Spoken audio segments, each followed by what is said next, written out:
We're going to take a quick look at what else you can make with one tip. It is amazing, isn't it? It is. It is. And this is a great cake with the flowers and the flowers on the side. And those are all made with one tip, and then the larger star tip for around the base. And so we'll just finish it off, but it's still a star tip.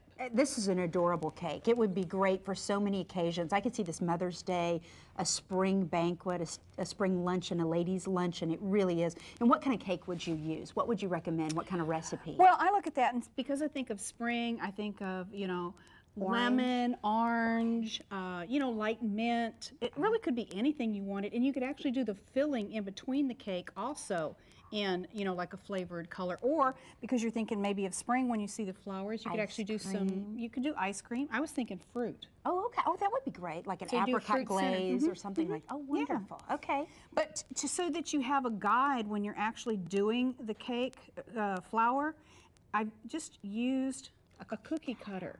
So after you've iced your cake in buttercream, you want to let it dry just a little bit. We call it crust, which doesn't sound so good, but that's kind of the technical term. It gets a little firm, and then you imprint the cookie cutter into it so you have the shape that you want to follow. Now, these were outlined in a round tip, but I wanted to talk about how you can actually outline with your star tip too. You wouldn't really have to outline if you didn't want to, but it just gives it a little bit more of a dimension. And you just keep the same, you burp the bag first to get the air out, and then keep the same pressure all along, a consistent pressure. Is that the hardest part of outlining? Yes, it actually is. I've always been a girl that doesn't color within the lines, so outlining It's your personal it's hard touch, for me. Right? Okay. Well, I think that looks pretty perfect to me. And I'm actually using a disposable bag. I like disposable bags for a couple of reasons. One, I can see my icing color inside, and I get excited when I see the vibrant colors that are available. And two, I can throw it away when I'm done. And to clean the tips, like Dawn or any kind of dish detergent will clean them, is that right? Actually, I just kind of rinse them with some hot water and then toss them in my silverware tray of the dishwasher, because these, you know, are very sturdy metal and don't rust, so don't worry about it. I wouldn't worry about it. And the featherweight bags, the other bags that you keep, can you wash those in the dishwasher? Absolutely. You scrape off most of the icing, turn them inside out, and then just put them in the dishwasher. Okay, and if this gets clogged up at all, a toothpick will do the trick. Absolutely. Now I'm doing a star tip, a star. Okay. So the reason it's a star tip and it turns into a star is because as you squeeze the icing out, that's the design that comes out. So when you're actually talking about the different tips, it's actually what comes out of the tip is how the tip gets its name. That's kind of hard to say. Yeah. Well, now, and when you are out, you're following the pattern of the outline, then you fill in the middle. Is that that's probably a good rule of thumb? And I'm letting my stars hug each other so that the bottom icing doesn't show through, but you know, it just makes it nice. You can go back and fill it in, right? It doesn't have to be absolutely perfect, because remember, you're just going to eat it. And what if you run out? That's important, right? To start out with enough, to make sure you have enough of that color, because it's kind of difficult to duplicate the color if you do run out. Oh, absolutely. Make enough icing color of the color that you want, because it's hard. But if you're going to want to refill your bag, you just cuff it like this with your spatula, put your icing back in if you run out when you're actually doing it. Okay. But yes, absolutely color everything you think that you're going to color, you're going to need when you go. And if you have some left over, you can always mix and match and make a new color. You can, and you can also store it in the refrigerator for up to 2 weeks. You could freeze it if you wanted and then just pull it out. This is buttercream for 2 weeks in like an airtight container? Airtight container. Like that. Okay.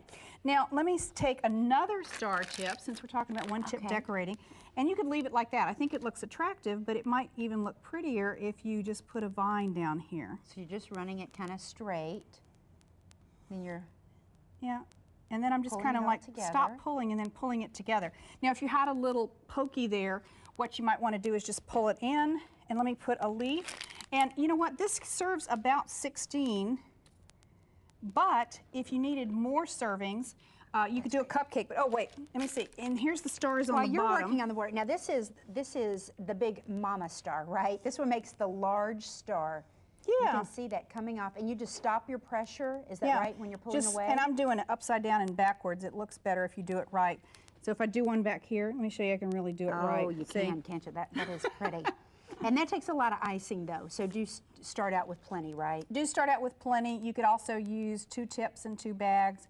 You could refill your bag, whatever you want. But why don't you do your cupcake? So, like I said, this cake serves about 16. And if you felt like you were going to have 20 or more people, you actually could, you know, supplement with a cupcake by doing the same thing. The imprint, and then I am going to outline my imprint, and I am taking lessons from Miss Nancy there. I hope I don't disappoint, Nancy. You're doing great. And you know what, you could just outline and then just put a center. Why don't you just put a center star in there? You don't even have to fill it in. Okay. And you just squeeze. And then release. And then I get a green. Do That's I get a okay. green Pull leaf? it up. Sure. You And get a stick green little leaf. green I'm going leaf to work on on it. this green leaf here real quickly. Let's see what we can do. That's great. That's your first time doing that, isn't it? Can you tell it's my first time? No, Now you that told leaf me. might not be perfect, but let's see. Pull and release. Uh-huh. And you know what? This is the only way you learn is by trial and error, and practice, as they say, does make perfect. So if you do practice on one at home before you do the finished product, maybe on a practice board, it will get better. Oh, practice on a cupcake and then you can eat it. I said, well, that's what I do here. Anyway, well, these are some great ideas, and it's hard to believe with one tip you can achieve all of this.